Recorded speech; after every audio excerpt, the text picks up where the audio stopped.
तो दिल्ली सरकार की एक्साइज पॉलिसी में कथित घोटालों के आरोपों के बाद आज सीबीआई ने दिल्ली के उप मुख्यमंत्री मनीष सिसोदिया से लंच ब्रेक से पहले लगातार 3 घंटे पूछताछ की है। और पूछताछ के लिए सिसोदिया जिस तरह से सीबीआई के दफ्तर पहुंचे उस पर बीजेपी ने सवाल खड़े किए हैं।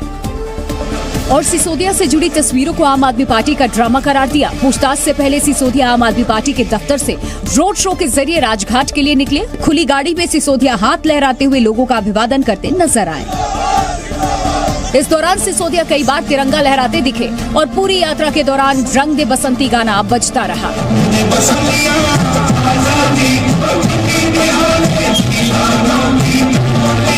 इसी अंदाज में मनीष सिसोदिया कार्यकर्ताओं की भीड़ के साथ राजघाट पहुंचे।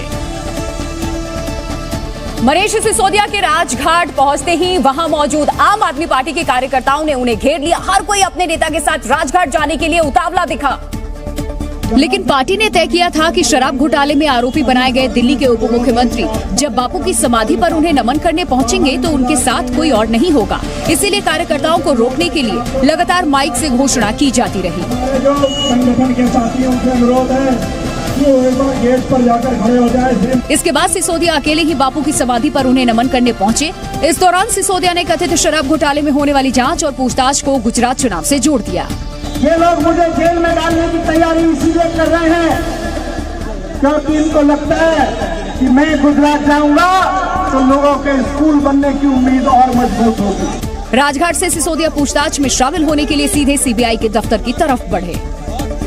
और सीबीआई दफ्तर पहुंचते ही सिसोदिया को सुरक्षा दस्ते ने अपने घेरे में ले लिया और उनके साथ अब तक चल रहे कार्यकर्ताओं के काफिले को पीछे ही रोक दिया गया। दरअसल दफ्तर के भीतर सीबीआई के अधिकारी पूछताछ के लिए पूरी तैयारी के साथ उनका इंतजार कर रहे थे। और दफ्तर की तरफ पूछताछ में शामिल होने के लिए बढ़ रहे उप मुख्यमंत्री अपने समर्थकों की तरफ हाथ हिलाते हुए आगे बढ़ते जा रहे थे। इससे पहले मनीष सिसोदिया पार्टी दफ्तर और राजघाट होते हुए जब अपने घर से सीबीआई की पूछताछ में शामिल होने के लिए निकले तो उनकी विदाई के लिए परिवार की तैयारियां भी दिखी।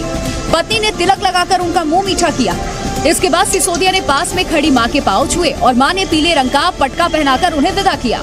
यहां से पार्टी के वरिष्ठ नेताओं के साथ दिल्ली के उप मुख्यमंत्री पार्टी दफ्तर के लिए निकल पड़े, जहां पहले से ही बड़ी संख्या में पार्टी के कार्यकर्ता मौजूद थे और इन लोगों के गले में भी वैसा ही पटका नजर आया जो मां ने सिसोदिया को पहनाकर विदा किया था। तो असल में नई एक्साइज पॉलिसी की वजह से दिल्ली सरकार पर शराब घोटाले के आरोप लगे और इस मामले में मनीष सिसोदिया से पूछताछ तक की आज नौबत आ गई है, क्योंकि ये नई एक्साइज पॉलिसी 2021 में लाई गई थी और मनीष सिसोदिया के पास ही एक्साइज डिपार्टमेंट था। नई एक्साइज पॉलिसी के तहत शराब ठेकेदारों को लाइसेंस फी में छूट दे दी गई और दिल्ली सरकार पर 144 करोड़ 39 लाख रुपए माफ करने का आरोप लगा, जिसे दिल्ली सरकार का शराब घोटाला बताया जाने लगा। और दिल्ली सरकार पर देखिए शराब घोटाले का आरोप लगने पर एलजी ने सीबीआई जांच के आदेश दे दिए और इसके बाद केजरीवाल सरकार ने नई शराब नीति वापस भी ले ली। लेकिन इसके बाद सीबीआई ने जांच शुरू की और कई जगहों पर छापे मारे। ये छापेमारी शराब कारोबारियों से लेकर मनीष सिसोदिया तक के ठिकानों पर हुई है।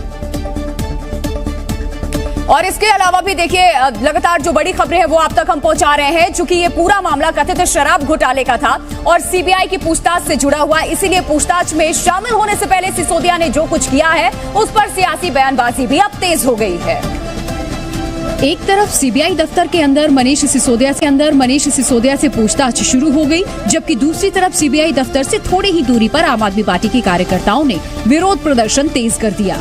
प्रदर्शनकारियों के तेवर को देखते हुए दिल्ली पुलिस ने विरोध करने वाले आम आदमी पार्टी के नेताओं और कार्यकर्ताओं को हिरासत में ले लिया। इस दौरान पार्टी कार्यकर्ताओं की पुलिस के साथ झड़प भी हुई।